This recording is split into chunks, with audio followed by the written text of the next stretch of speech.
Will Jacob Bethell play 100 tests for England? No. Why? Cool. It's cut. I don't think he'll have a chance to play 100 test 10 matches. tests a year, next 10 years. No. Just checking my maths. He's already played. I think that for a player like him, who's all formats, it's going to be very hard for anyone to play 100 tests.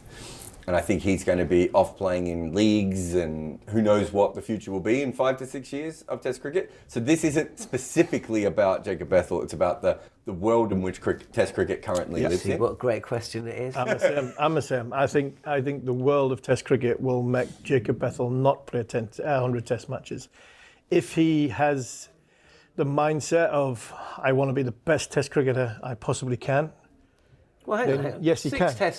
6 tests are home summer, 4 tests away. No, I'm not saying there are. But There's no leagues that's going to take him away from that. If you listen to Owen Morgan, then the Test match cricket's dead. So Well, we might talk about that later. I mean, you could have a situation where the American leagues start paying people $2, $3, $4 million a year, right? That's a logic that overlaps with the English Test summer to start with. You got IPL owners, and you got Google and Microsoft executives involved in that league. There's so many changes, but also I think in all format situation, I think it's tough. On top of that, he still doesn't know how to make runs. He has all the natural athletic batting gifts that you need. He sees the ball early. He's got incredibly fast hands. Like if you were building a computer game batter, he would be like that. But there's still a bit of Zach Crawley in him, in that. Can he make runs consistently? The amount of times he goes out to bat, and I'm like, he doesn't know what he's doing here. He doesn't know how to work through the situation because he hasn't done the hours of making runs, right?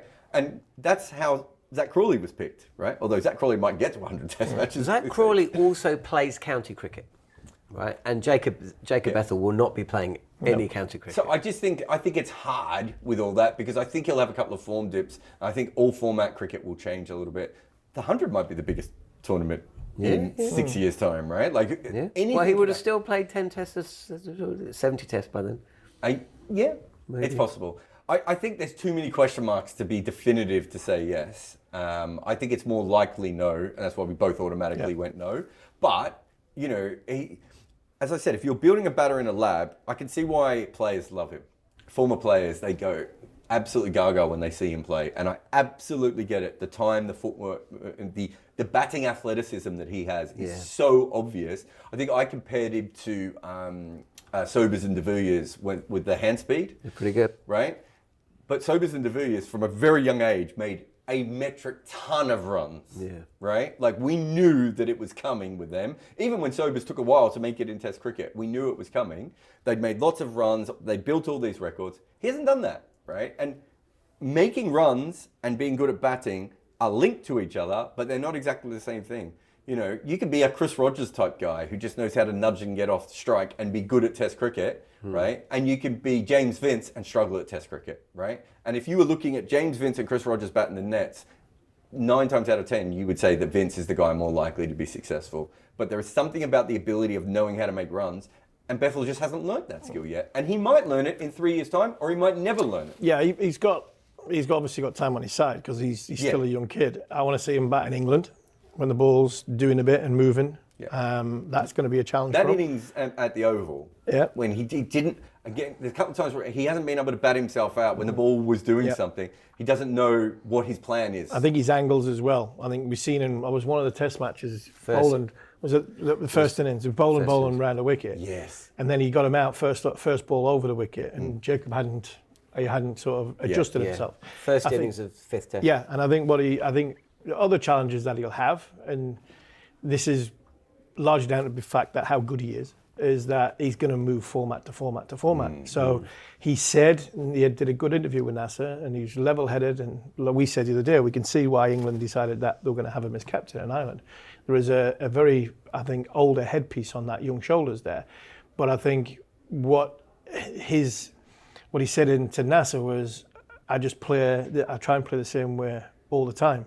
Well, playing the same way all the time, I think in England is going to be a little bit different when you've got 4 people standing behind you, when the red ball's coming down, and now you are number 3 for England. He is number 3 for England for the next summer, possibly the next 2 summers.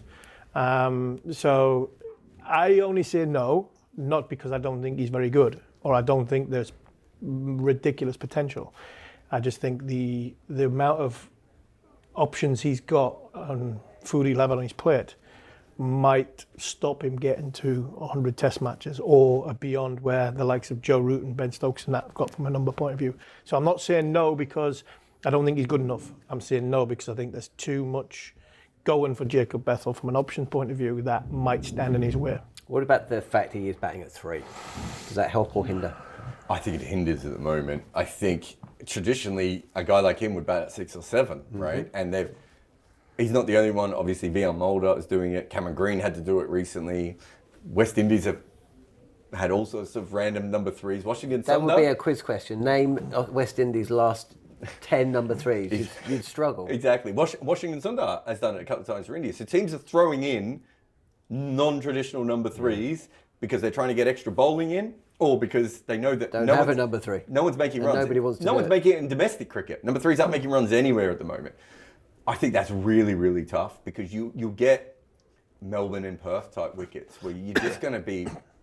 The number 3 is just there to make sure that Root has an extra 20 minutes in the hunch, right? Yeah. Like that's essentially. I mean, we've been looking at it a lot, doing research on it. The number 5 position now is the best place to bat in Test cricket because people keep moving that worst batters up the order, knowing that you need your number 4 and your number 5 to come in at the 25 and 30 over mark, and you can't get those players in. The openers don't last long enough anymore, so you almost need to send sacrificial bats up. And Bethell's in the sacrificial spot, right? He's going to be facing Scott Boland and Rabada and Bumrah when they've taken a wicket in the first over. Like he's not ready for that because how could he be? He's barely played any red ball cricket. Do England need him to bat through that? If we think he's got such a high ceiling, and we think that he is going to be a once in a or the next generational player, can England afford him to bat 3? Can England afford to sort of They can't fit him in sacrifice the all side that? though. If They can't fit him in, and where you hear people, and I would never want Ben Stokes to bat 3 while he's bowling the way he's bowling. Liam Dawson at 3.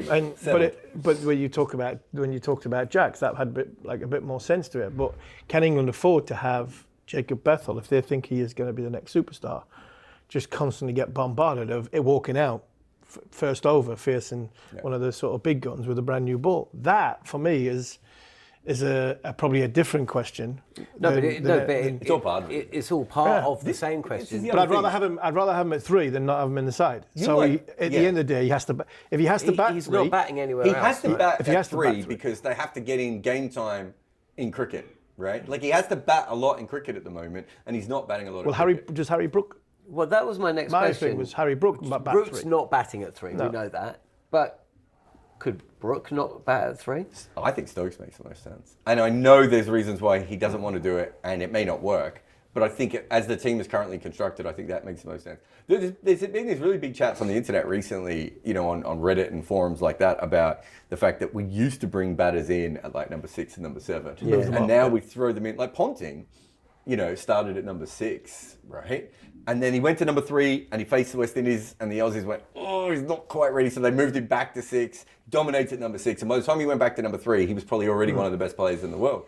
We don't do that anymore. And also because no one's making runs, no openers are making runs, no number 3s are making runs around the world. We're actually putting in more makeshift players at the top, which means all your best batting is 4, 5, 6, and 7 now, right? So you can't fit someone like Bethell in. So I think you want to give him, he needs as many reps as possible batting. So I think the only place to bat him at the moment is 3, unless him and Stokes want to switch. It's a very small sample size. He's played 3 tests in New Zealand, 1 against India at home and 2 against Australia. But his first innings, second innings average is like mad. That doesn't make any sense to me. Does it make Does any it sense quirk?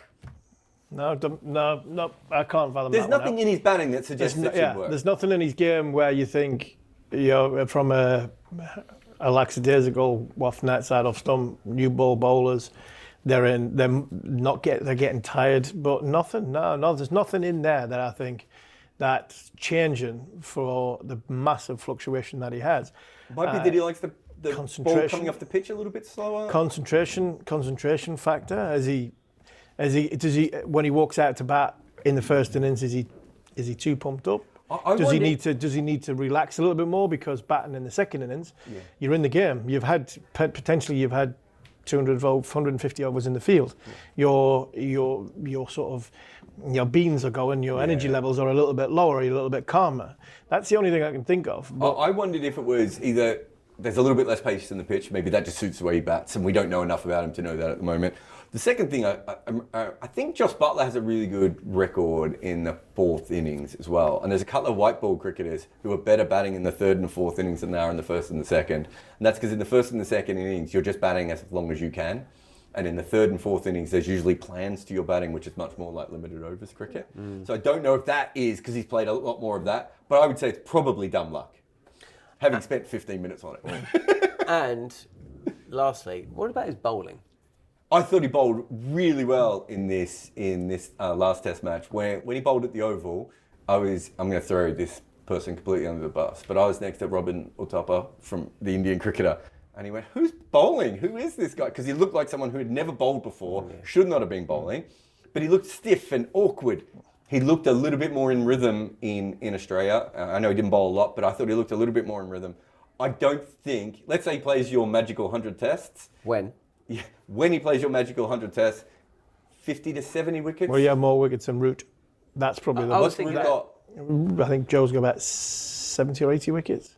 But from double the amount of games. If he plays 100, I'm saying. So I think he probably averaged more wickets per game than Root. Which is But I don't pretty think... good. Yeah, But just good enough. He's a sixth bowler, not a fifth bowler, isn't he? Yeah, but that's what you want him as for. I don't think you'll... Sixth bowler's fine if you've got an all-rounder. Yeah, I don't think you'd want him unless you play on a wicket where you think, right, it's not going to spin and we're only going to play four seamers anyway. Then I think he's a part-time bowler. Yeah, 10 overs a day is fine. But I think he'd be a good foil to have, to give your bowlers a better chance of just that little bit extra recovery if you're going into a second new ball and you need to make a count. When he's in rhythm, I think he's fine. It's just that occasionally he comes on and it looks like he hasn't bowled in like 4 months, and he just gets a bit awkward with it.